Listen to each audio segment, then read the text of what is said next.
Навярно с това видео ще застраша мен и екипа на радио Ел Шадай. Със сигурност след появата или публикуването на този видеоклип могат да ме затворят или да спират канала ни в YouTube или страницата ни във Facebook, но ние сме тук, за да кажем истината. Защото никоя българска евангелска църква не казва истината. Те замазват очите на хората, говорят врели некипели, цитират някой цитат или разтягат едни големи лукуми. Те не говорят истината с истинските им имена, но не цитират от книгата Откровение. Те никога няма да споменат за звяра и папата богохулник и за белега на звяра. Българските евангелски църкви никога няма да изобличат и да говорят истина. Тези църкви ще ви говорят за пари и как да станете богати. Ако цитират книгата Откровение, ще презентират като на филм. Те никога няма да говорят истината. Те не отдават славата на Бог. Те искат тяхната си слава. Те могат да те пречупят и да паднеш от вярата си. Такива служители мислят само за себе си. Те не мислят как да спасяват души, а искат тяхната си слава. Всяка фибра от нашето същество, всяка унция от нашето съзнание ни казва, че нещо монументално е на хоризонта. В Дубай 17 април 2024 година във вторник силни гръмотевични бури връхлетяха Обединените арабски емирства, причинявайки тежки наводнения в Дубай. Градът получи необичайно голямо количество дъжд, беше унищожен само за 2 минути. Екстремно време наруши движението по главните пътища и операциите на международното летище в Дубай, едно от най-натоварените летища в света. Епископ Мари Емануил беше намушкан по време на служба в асирийската църква Христос Добрият пастир в Уейкли. Инцидентът предизвика бунт сред богомолците и насилие срещу полицията и парамедиците. Емануел и преди е критикувал исляма и пророка Мухамед в публични проповеди и спечели много онлайн последователи по време на пандемията от COVID-19, когато сравни блокирането с масово робство. Въздухът е платен от напрежение. Светът стои пред пропаст, лутайки се между светлината и мрака. И докато мнозина остават в блажено неведение, тези с очи да видят и уши да чуят разбират, че сме насред духовна битка с епични размери. Светът се променя и не към по-добро. Знаците са навсякъде. Самата тъкан на нашето общество се манипулира, изкривява и прекроява от невидима сила. Тази сила, този дух, действа от векове, но влиянието му никога не е било по-осезаемо, отколкото днес.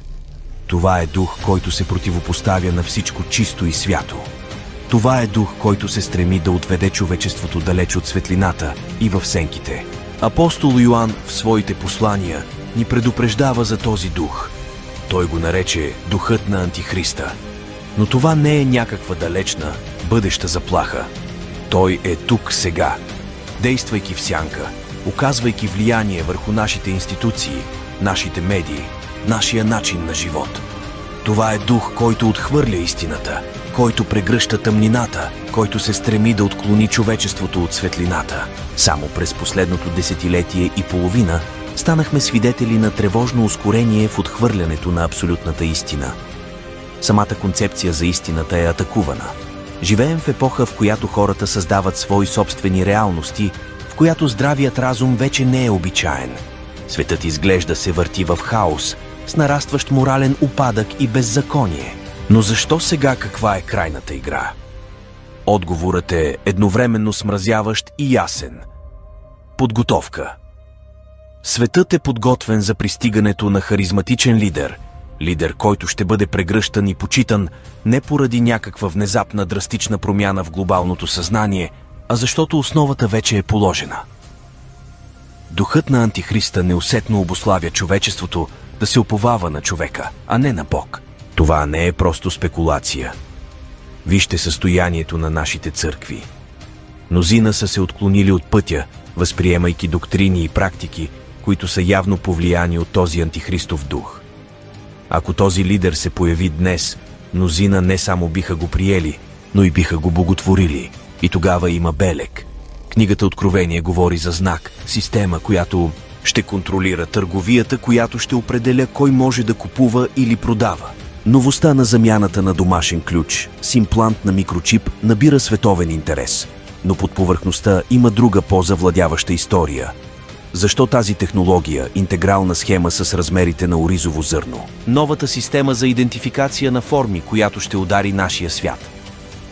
Единственият, и това вече е факт проблем, е, че този имплант ще бъде свързан с парична система, където няма да можете да купувате или продавате нищо, без да го имате. Библията е предсказала това преди 2000 години. В Откровение 13 глава 16 стих се казва: «И принуждаваше всички малки и големи богати, и сиромаси свободни и роби, да им се тури белег на десницата или на челата им». Библията предупреждава, че ако вземете този белег, импланта на микрочипа, душата ви ще бъде прокълната завинаги и няма надежда за спасение за вас. Ние живеем в последните дни и времето е малко. Радиочестотна идентификация имплантът е белегът на звяра. Ако не вярвате в това, сега поне ще си спомните, че ви предупредихме, когато дойде моментът да вземете този чип. Ние ви казваме: не го правете, трябва да устоим на това, трябва да се покаем и да се молим, и да чакаме Спасителя да ни спаси.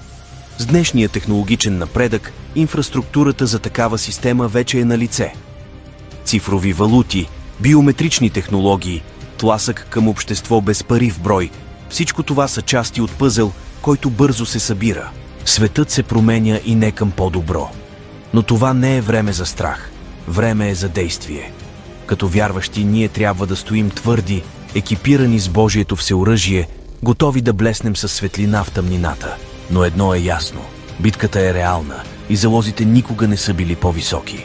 Духът на Антихриста вече е тук, работи зад кулисите, оформяйки нашия свят. Но ние имаме избор.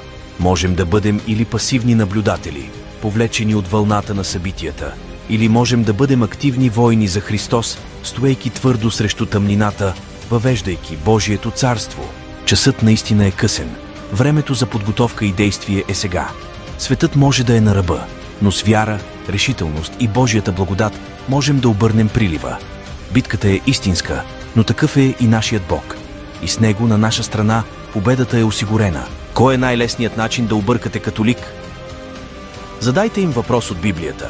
На някой католик мога честно да кажа следното: никога не съм срещал монахиня, свещеник, епископ или кардинал, който да знае нещо за Библията. Нито частица, нито прашинка от библейската истина.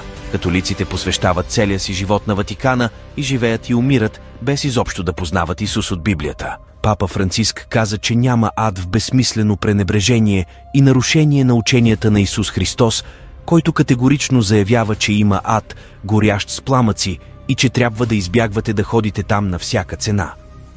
Папа Франциск е измамник, антихрист и вероятно истинският антихрист, споменат в Библията. По ирония на съдбата, ако Франциск трябваше да умре днес, той щеше да се озове в същия ад, който според него не съществува. Папа Франциск твърди, че адът не съществува и че осъдените души просто изчезват. Това е отричане на 2000-годишното учение на католическата църква за реалността на ада и вечното съществуване на душата. Антихрист. Папа Франциск казва на католиците в Рим, че личната връзка с Исус е опасна и вредна. Положително доказателство, веднъж завинаги, че Папа Франциск и ватиканската проститутка са абсолютни, заклети врагове на Бог Отец, Бог Син и Бог Святи Дух. Папа Франциск каза на лъжегласна тълпа от 33 000 католици в Рим, че личната директна непосредствена връзка с Исус Христос трябва да се избягва на всяка цена.